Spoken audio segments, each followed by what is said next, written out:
15 साल की ये लड़की माफी मांग चुकी है, हाथ जोड़कर माफी मांग चुकी है। इसने जो प्रधानमंत्री के बारे में अब शब्दों का इस्तेमाल किया, मगर इसे अब भी बलात्कार की धमकियां मिल रही हैं। अब भी इससे कहा जा रहा है कि तू हमें कहीं बाहर मिल, हम तुझे बख्शने नहीं वाले हैं। यह हालत की जा रही है उन लड़कियों की जो जंतर मंतर प्रोटेस्ट के दौरान सामने उभर कर आई थी।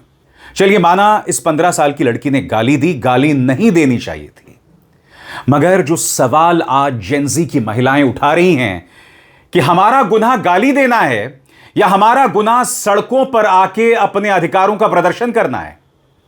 वो मीडिया जो जेनजी की इन लड़कियों को चरित्रहीन बता रहा है, वो भारतीय जनता पार्टी जो इन्हें देशद्रोही बता रहा है, गुंडे इनके घर पहुंच रहे हैं और उन्हें धमका रहे हैं। हिंदुत्ववादी जो भारतीय जनता पार्टी से जुड़े हुए हैं, वो पहुंचकर उनके परिवारों को धमका रहे हैं। अब इस तस्वीर को देखिए, यह आदमी इसकी तोंद की इज्जत, इसकी बटन नहीं बचा पा रहे हैं। अब यह घर में पहुंच जाता है और वहां पर उस लड़की से माफी मंगवा रहा है। सुनिए वो लड़की क्या कह रही है। सबसे बड़ी बात, इसको किसने अधिकार दिया एक घर में घुसने का, जबकि प्रधानमंत्री कह चुके हैं, गृह मंत्रालय का आदेश है, सुप्रीम कोर्ट का आदेश है कि जब तक आपका आपराधिक इतिहास नहीं है आपको परेशान नहीं किया जाएगा, मगर इस तरह से लगातार किया जा रहा है। देखिए घर के अंदर घुसकर किस तरह से परेशान कर रहा है। भाई सारे भाइयों से निवेदन है, और सनातन धर्म के अंदर भाई बेटियां बहनें पूजनीय होती है। इन लोगों से जो भी गलती हुई है, इन्होंने अपनी गलतियां मानी है, और मैं आप लोगों से हाथ जोड़कर एक निवेदन करना चाहता हूं इन बहनों की तरफ से कि भाई कोई भी इन्हें ऐसे शब्दों का इस्तेमाल ना करें जिस प्रकार से। बताइए आप क्या आप लोगों को कमेंट आ रहे हैं। जब से ये वीडियो वायरल हुई ना, सब लड़कों ने यही मैसेज किया कि आप बाहर आओगे तो हम आपका रेप करेंगे। मगर आपको क्या लगता है ये लड़कियां झुक जाएंगी? सवाल ही नहीं पैदा होता। वो अपने अंदाज में, अपने ह्यूमर के जरिए, अपने तंज के जरिए, अपने रील्स के जरिए प्रधानमंत्री को संदेश दे रही हैं कि विक्टिम कार्ड खेलना बंद कीजिए। आपकी पार्टी गालीबाजों से भरी हुई है, आपकी पार्टी के अंदर बलात्कारियों को इनाम दिया जाता है।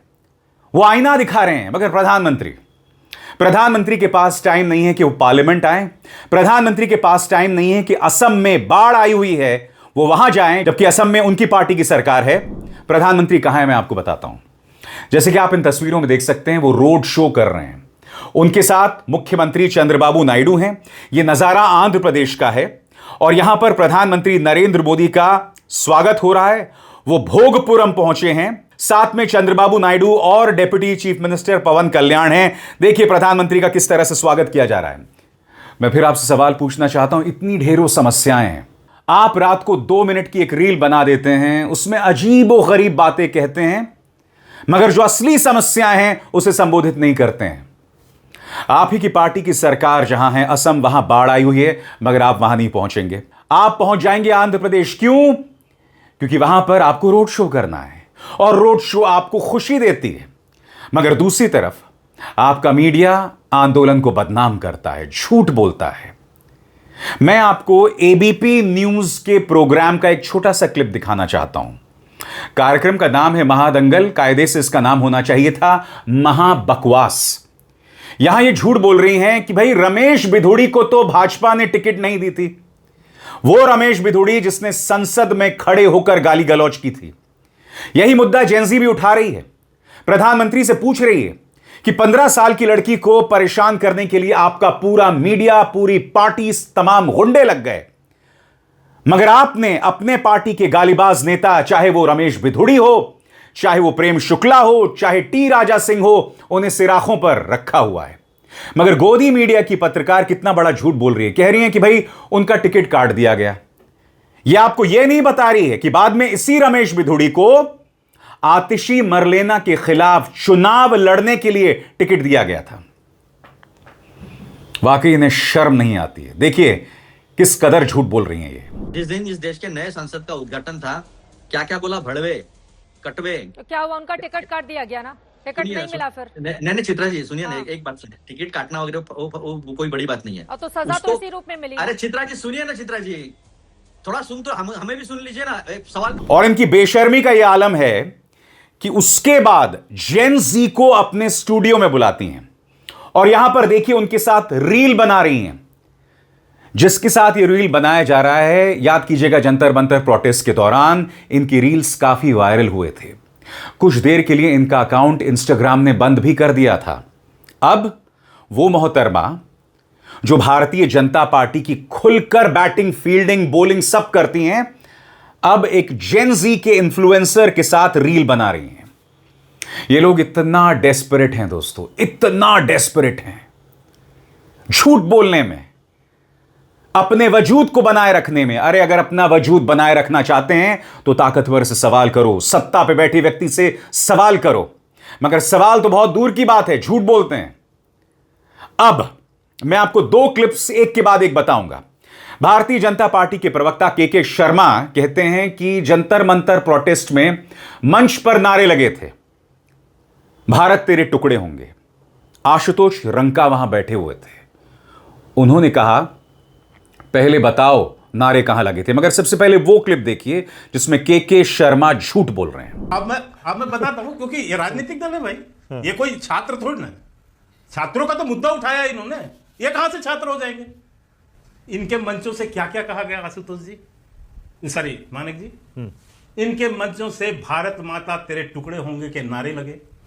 ऐसा कोई नारा नहीं लगा दोस्तों, आप बखूबी जानते हैं, मगर भारतीय जनता पार्टी के प्रवक्ता को लगता है कि गोदी मीडिया में आएंगे, कुछ भी झूठ बोलेंगे। एंकर भी काउंटर क्वेश्चन नहीं कर रहा है, एंकर भी नहीं कह रहा है कि भाई कहां झूठ है, एंकर भी नहीं कह रहा है कि भाई कहां नारे लगे, किसी को नहीं सुनाई दिए। मगर के शर्मा को सपना आ रहा है, ये ख्याली झूठे पुलाव बना रहे हैं, नमकीन कड़वे पुलाव बना रहे हैं। शर्म नहीं आती इस व्यक्ति को। और फिर देखिए कॉकरोच जनता पार्टी के प्रवक्ता आशुतोष ने इन्हें किस तरह से एक्सपोज किया। इसी तरह से झूठों को एक्सपोज करना चाहिए, देखा जाए।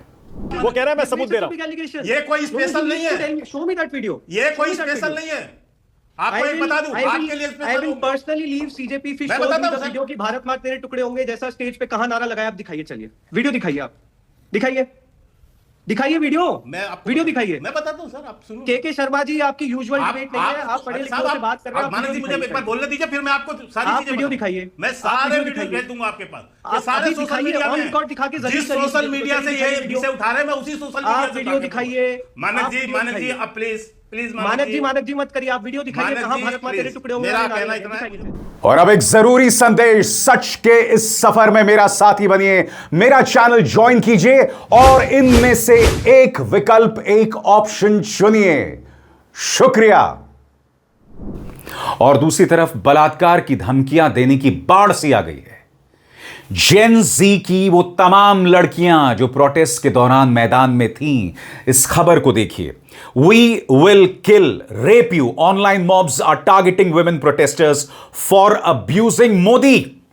इस तरह से धमकी दी जा रही है। न्यूज चैनल्स इन्हें अपने मंच पर बुलाते हैं, कहते हैं कि हम आपकी आवाज को बुलंद करेंगे, और फिर इन्हें टारगेट किया जाता है। सबसे पहले ये देखिए, ये वाहियात आदमी मुकेश खन्ना जो शक्तिमान बना था, यह व्यक्ति जेन जी को गाली दे रहा है। इससे पहले कि मैं आपको बताऊं मुकेश खन्ना क्या कह रहे हैं, मैं आपको बताना चाहता हूं, याद कीजिएगा इसी मुकेश खन्ना ने समय रैना को कितनी गाली दी थी। उसके बाद इसी मुकेश खन्ना ने जब थोड़े से दाम मिल गए तो समय रैना के साथ रील भी बना ली थी। इनका कोई दीन ईमान नहीं है दोस्तों, इनका एक ही काम है, सत्ता के सामने झुक जाओ, जो लोग भाजपा से सवाल करें उन्हें टारगेट करो। और देखिए किस तरह की बकवास, किस तरह की शब्दावली का इस्तेमाल मुकेश खन्ना कर रहे हैं जेन जी के बारे में। यह देखिए, घर में जब जब कॉकरोच आते हैं तो हम क्या करते हैं, उन्हें ढूंढकर पकड़कर उठाकर बाहर फेंकते हैं। इनके साथ भी ऐसा कीजिए। जो बच्चे इनके बहकावे में आकर जोश में बहुत गलत सलत बोल गए हैं, उनको मेरी चेतावनी है, तुम्हारा स्टेटमेंट हिस्ट्री में रिकॉर्ड हो गया है। तुम इनकी संगत में खुद भी गंदी नाली के कीड़े बन गए हो, इसका खमियाजा तुम्हें भुगतना पड़ेगा। कोई पुलिस तुम्हारी मदद नहीं करेगा, कई लोग तुम्हें नौकरी देने में हिचकेंगे, सरकारी मदद बंद, शायद तुम्हें कहीं वीजा भी ना मिले, परिवार की नजरों में तुम गिर चुके हो। इसके लिए इनके चंगुल से जितना जल्दी निकल आओ अच्छा है। मुकेश खन्ना, पहले यह बताइए आपको शर्म आती है? समय रैना के साथ क्यों रील बना रहे थे?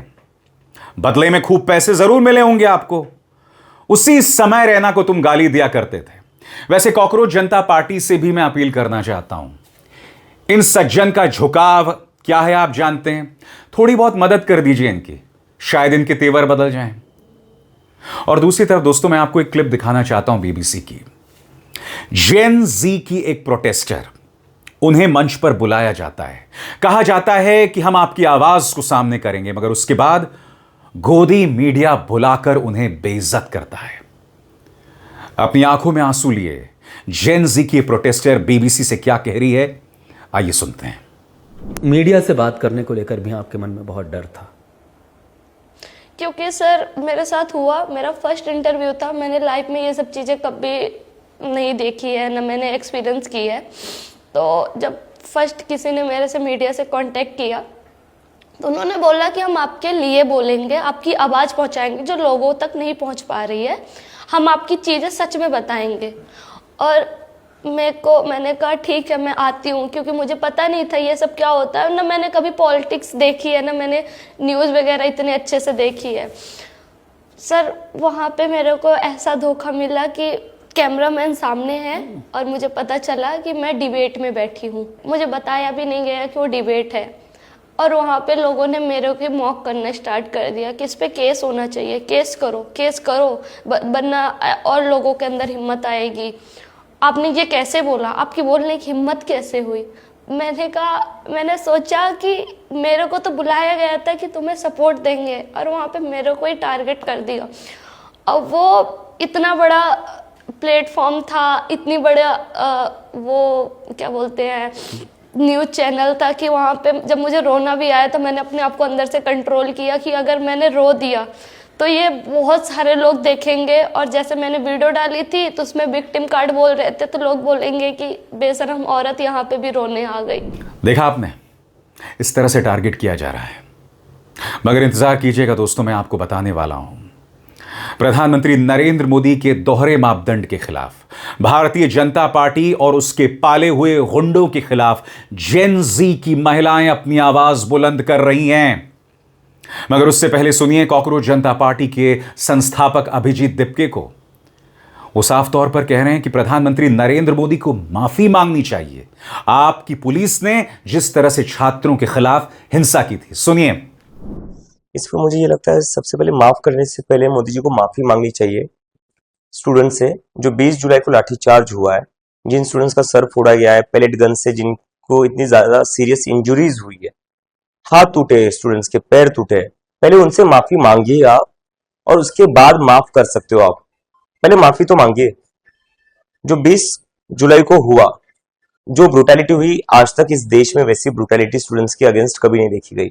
तो मुझे लगता है नरेंद्र मोदी को पहले उसके लिए माफी मांगनी चाहिए, उसके बाद दिखाइए आप कितने बड़े इंसान है, कितना बड़ा दिल है आपका, फिर आप माफ करने की बात करिए। और माफ बस इंस्टाग्राम पर मत करिए, पुलिस को बोलकर केसेस भी वापस ले लीजिए। स्टूडेंट्स के ऊपर जो केसेस आप गलत केसेस लगा रहे हो वो वापस लीजिए। आज मैं गोदी मीडिया से एक सवाल पूछना चाहता हूं। तुम्हें प्रॉब्लम है कि जंतर मंतर में हिंसा हुई थी? मैं आपको 2-3 वीडियो दिखाना चाहता हूं दोस्तों। जैसे कि आप जानते हैं इस वक्त कांवड़ यात्रा चल रही है। आप देखिए, यह हरिद्वार रूट पर हो रहा है। यहां पर एक कार को कांवड़ यात्री तोड़ रहे हैं। आप यहां यह भी देख सकते हैं, पुलिस यहां दिखाई दे रही है। इनफैक्ट कई ऐसी घटनाओं में कांवड़ यात्री जब तोड़फोड़ कर रहे होते हैं, पुलिस वहां खड़ी होती है, कुछ नहीं कहती है। आप सब जानते हैं दिल्ली देहरादून का जो रास्ता है, जो पुराना रास्ता है, वो किस तरह से बाधित हो रहा है कांवड़ियों की वजह से। और बात वहां नहीं रुकती है। देखिए किस तरह से तोड़फोड़ किया जा रहा है। अभी दूसरा वीडियो देखिए, कार का जो चालक है उसे किस बेरहमी से मारा जा रहा है। यह हिंसा गोदी मीडिया को दिखाई दे रही है। यह हिंसा भारतीय जनता पार्टी के प्रचार तंत्र को दिखाई देती है। इस तरह से हिंसा करने वाले कांवड़ यात्रियों का स्वागत किया जाता है, सम्मानित किया जाता है, उन पर फूल बरसाए जाते हैं। और यहां पर देखिए, बुरी तरह से कार को तोड़ दिया गया। यह हिंसा आपको नहीं दिखाई दे रही है? किस तरह से उस चालक को मारा जा रहा है, उसका क्या गुनाह है, मैं समझना चाहता हूं। यह हिंसा आपको नहीं दिखाई दे रही है? आप किसी दिन किसी की जान ले लेंगे, कोई बहुत बड़ी दुर्घटना हो जाएगी, तब उसके लिए कौन जिम्मेदार होगा? बताइए, कौन जिम्मेदार होगा? इस दोहरे मापदंड को त्यागिए, इस डबल स्टैंडर्ड्स को त्यागिए। इनको प्रॉब्लम क्या है दोस्तों, मैं आपको बताता हूं। प्रॉब्लम गाली की नहीं है। गाली तो सिर्फ उस 15 साल की लड़की ने दी, या इक्का दुक्का और लोगों ने दी। इन्हें प्रॉब्लम है वहां से जो नारे निकल रहे हैं। इन्हें प्रॉब्लम है कि इनकी हिम्मत कैसे हुई ये लोग मैदान में उतर गए, क्योंकि 12 साल से हम अपने मीडिया के जरिए लगातार जनता को ब्रेन वॉश कर रहे थे। कायदे से जेन जी को भी ब्रेन वॉश हो जाना चाहिए था, मगर ये तुम्हारी बकवास नहीं देखता है प्राइम टाइम टेलीविजन में। इन्हें प्रॉब्लम इस तरह के नारों को लेकर है। 56 इंच का छोटा बंदर, खुद सुनिए।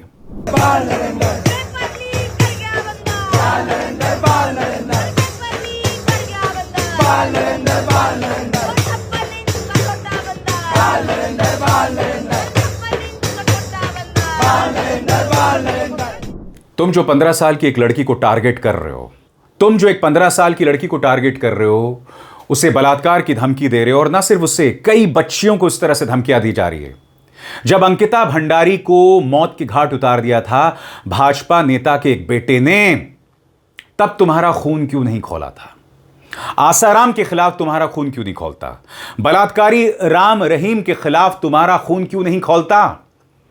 और मैं सवाल पूछना चाहता हूं पुलिस से। ये देखिए, सत्यम पंडित याद है, इसने बेवजह जेन जी के 2 छात्रों को, 2 युवाओं को मारना पीटना शुरू कर दिया था अपनी गाड़ी में बैठ के। उसके बाद ये लगातार इंटरव्यूज भी दे रहा है, खुलकर इंटरव्यूज दे रहा है। इस पर अब तक कोई कार्रवाई नहीं हुई, जबकि ये गाली गलौज कर रहा था और उसके बाद मार भी रहा था, जैसे कि यहां दिखाई दे रहा है। थप्पड़ मार रहा था, गंदी गंदी गालियां दे रहा था। यह व्यक्ति पॉडकास्ट में बैठा हुआ है, इस पर अब तक कोई एक्शन नहीं लिया गया है। सीधा सा सवाल साहब, यहां तो हिंसा भी है, यहां तो गाली भी है। मगर तुम्हें क्या लगता है हमारी बच्चियां तुम्हारी धमकी से डर जाएंगी? मैं आपको एक वीडियो दिखाना चाहता हूं दोस्तों। यह वीडियो एक जेनजी छात्रा का है। हुआ क्या था दोस्तों, इनका एक डांस वीडियो वायरल हो गया था, जहां ये अपनी सहेलियों के साथ डांस कर रही थी। तो इस डांस वीडियो के जवाब में भाजपा का जो प्रचार तंत्र है, उन्होंने एक और तस्वीर डाली, जहां एक युवा राष्ट्रपति द्रौपदी मुर्मू से पुरस्कार ले रहा है। और फिर यह कहा गया कि तुम्हें इन एंटी नेशनल्स जैसे बनना है जो सड़क पर नाच रहे हैं, या इस छात्र की तरह जो राष्ट्रपति द्रौपदी मुर्मू से पुरस्कार ले रहा है। सबसे बड़ी बात, तुम जो ये ज्ञान दे रहे हो, तुम्हारी डिग्रियों पर सवाल है, और प्रतिभा के नाम पर तुम तो मस्जिदों के सामने नाचते हो, वो भी हमारे धार्मिक आयोजनों पर। तो ये तो बकवास कतई मत करो। मगर मुझे कुछ कहने की जरूरत नहीं है, शायद इनका नाम उर्वशी है। देखिए, इन्होंने अपने अंदाज में किस तरह से उन नफरतियों को जवाब दिया है। यह क्लिप मैं चाहता हूं आप देखें, क्योंकि अभी मैं आपको कई और क्लिप्स दिखाने वाला हूं, किस तरह से जेन जी गर्ल्स ने भाजपा की नफरत का जवाब दिया है। देखिए क्या कह रही हैं ये।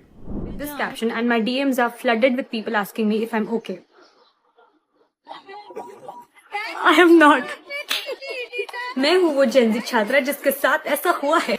I'm so sorry, I can't take this seriously. So here's a reaction video. Point number 1, your caption game is very weak. तुम्हारा चैट जीपीटी तुम्हें अच्छे रिस्पॉन्सेज नहीं दे रहा है गाइस। What is बाबर की विरासत? हम कोई भी रिलेट नहीं कर पा रहे। Make it more relatable. Point number 2, divide and rule in 2026. तुम उन जेनजी को डिवाइड करना चाहते हो जिनके यूनिटी ने पार्लियामेंट को जेनजी टर्म सिखा दी। Logic is not logicking. Point number 3, extracurriculars and academics can coexist and I am a living proof of it. मुझे 10th में 93% मिले थे, मुझे 12th में भी 93% मिले थे, और मैंने पूरे टाइम डांस और कंटेंट बनाया। And this is how my living room looks by the way. इसमें सिर्फ डांस के अवार्ड नहीं है, इसमें एकेडमिक फेलिसिटेशंस, योगा, कराटे, सब कुछ है। तो जो तुम दूसरी कैटेगरी बना रहे हो ना गाइस, दोनों कैटेगरीज को एग्जिस्ट कर सकती है। Being a professional dancer, I so want to explain you this, but थोड़ा डीप हो जाएगा, तो तुम ये समझो। Point number 4, dancing on streets is celebratory. मैंने जितने भी लोगों को जीत के आते हुए देखा है, सब लोग सड़कों पे नाचे तो है ही, तो I don't know how is it not flocking. Point number 5, brown girl trauma. Being a brown girl, trauma की तैयारी हमें पेरेंट्स ने ही कराई है, तो तुम ट्रॉमा दे नहीं पा रहे हो। Try harder. आई नो मैंने बहुत मस्ती कर ली है and this is a serious issue, so I just want to say last thing to these guys, वास्तव ना होइया। ये लड़कियां प्रधानमंत्री के विक्टिम कार्ड पर भी निशाना कर रही हैं। सबसे पहले सुनिए जेन जी की इस लड़की को, जो कह रही हैं कि प्रधानमंत्री आप विक्टिम कार्ड कब तक खेलते रहेंगे। जब विक्टिम कार्ड खेलने की बारी आती है, तब तुरंत आप अपना फोन कैमरा उठाकर वीडियो बनाते हैं, रात के 11-12 बजे अपलोड कर रहे हैं। जब जवाबदेही की बात आती है, तब आप गायब हो जाते हैं, पार्लियामेंट तक में दिखाई नहीं देते। लेकिन विक्टिम कार्ड खेलने के लिए एकदम टू द पॉइंट बात करेंगे। मुझे गाली दी गई, मेरी स्वर्गीय माता को गाली दी गई, और आप जो गाली दे रहे हैं पूरे सिस्टम को, बच्चों को, उनके परिवारों को। हर दिन जो बच्चे इस सिस्टम से लड़ रहे हैं, परेशान हैं, माफी मांगेंगे आप उनसे? नहीं, क्योंकि आपको सिर्फ एक काम आता है, या तो जिम्मेदारी से भागना या विक्टिम कार्ड खेलना, और आप खेल भी रहे हैं। लेकिन मैं आपको बता दूं कि बहुत समझदार है इस देश की जनता, समझ चुकी है आपके इस विक्टिम कार्ड को, इस प्रोपेगेंडा को। आपका आईटी सेल कितना भी कोशिश करे आपको विक्टिम दिखाने की, सच यही कि आपकी वजह से 22 बच्चों ने सुसाइड करी है। ये युवा यूं ही सड़कों पर नहीं थे, इन्होंने खोए हैं अपने बीच के लोग। गालियों की बात करते हैं आप, देखिए आकर सड़कों पर आक्रोश देखिए तो आपको पता चलेगा गाली तो कोई चीज नहीं। आपकी नीतियों के खिलाफ इतना गुस्सा है आज जनता में, केवल वीडियो बनाएंगे कुछ नहीं होगा। पार्लियामेंट में आइए, जवाब दीजिए और विक्टिम कार्ड खेलना बंद करिए। आज जेनजी की लड़कियां कह रही हैं, प्रधानमंत्री हमें नसीहत मत दीजिए, पहले अपनी पार्टी के गिरेबान में झांकिए जहां गालीबाज हैं, बलात्कारियों को शह दी जाती है, बलात्कारियों को पैरोल पर रिहा किया जाता है। सुनिए क्या कह रही है लड़की कि ये जो आप सलाह दे रहे हैं इसमें भी क्या जीएसटी लगेगी? सुना जाए। सर, रिस्पेक्टफुली जिन लड़कियों को आप टारगेट कर रहे हो ना, और आपको लग रहा है कि आपकी वीडियो से हमारे अंदर सडनली लज्जा और शर्म का वही बीज वापस पनप जाएगा जो हम बहुत साल पहले मार चुके हैं। मैं बस आपको बताना चाहूंगी कि हम बचपन से आप जैसे अंक से डील करते हुए आ रहे हैं। बचपन से हम सड़क पे उतरते हैं ना, 4 लोग हमें बता देते हैं कि लाइफ कैसे लिव करनी चाहिए, है ना। तो जो आप ये एडवाइस दे रहे हैं ये फ्री की है, या इस पे भी आप जीएसटी लगा के हमें देंगे? क्योंकि पर्सनली पैसे नहीं है मेरे पास आपकी बकवास सुनने के लिए। आप जानते हैं दोस्तों, सबसे शर्मनाक बात क्या है? शर्मनाक बात यह है, गोदी मीडिया मैदान में जब उतरता है तो झूठ बोलता है। अब शंकराचार्य स्वामी अविमुक्तेश्वरानंद के सामने एक गुल्लू पहुंच गया जिसके खिलाफ दंगा भड़काने को लेकर बाय द वे केस भी है, कायदे से इसकी जगह जेल में होनी चाहिए। मगर यहां पर देखिए स्वामी अविमुक्तेश्वरानंद किस तरह से गुल्लू को, उस दंगा भड़काऊ एंकर को जो अंबानी के न्यूज चैनल में काम करता है, आईना दिखाते हैं। देखिए क्या कहते हैं स्वामी जी। पीछे लकड़ी घुसाना बिल्कुल ठीक। चित्र देखा नहीं देखा पहले? कितना सही है बताओ। ये कहाँ पे कौन सा लकड़ी ये नहीं देख पाओगे, बताइए ना। ये नहीं देख पाओगे। यही है इनका दोगलापन, यही है इनका दोगलापन। देखते हैं पत्थरों को सही ठहराना। महाराज ये छोटी छोटी लड़कियों के कपड़े फाड़े हैं पुलिस ने, उनके दबाए हैं, बिल्कुल सामने है, बिल्कुल सामने है। क्या बात कर रही है? 12 साल की गीतांजलि, पुलिस ने बोला फेक न्यूज है। वाह वाह वाह। पुलिस हमने जो चित्र देखे वो अपने आंखों से देखे।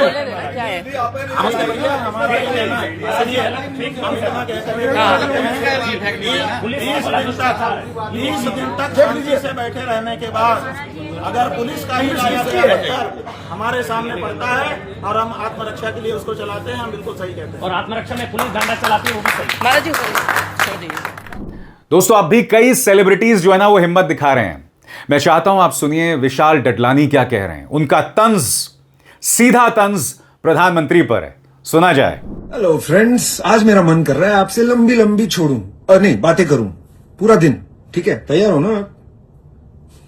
क्योंकि मतलब टीयर गैस बरसा तो क्या हुआ, लाठियां पड़ी तो क्या हुआ, गोलियां पड़ी तो क्या हुआ, पैलेट गन चले तो क्या हुआ, लेकिन गाली, देश का युवा अगर गाली दे तो देश के संस्कार कहां जा रहे हैं आप सोच सकते हैं। हमारे दिल को बहुत दर्द हुआ है ना। मगर गोलियां is fine, no problem brother, वो सब ठीक है।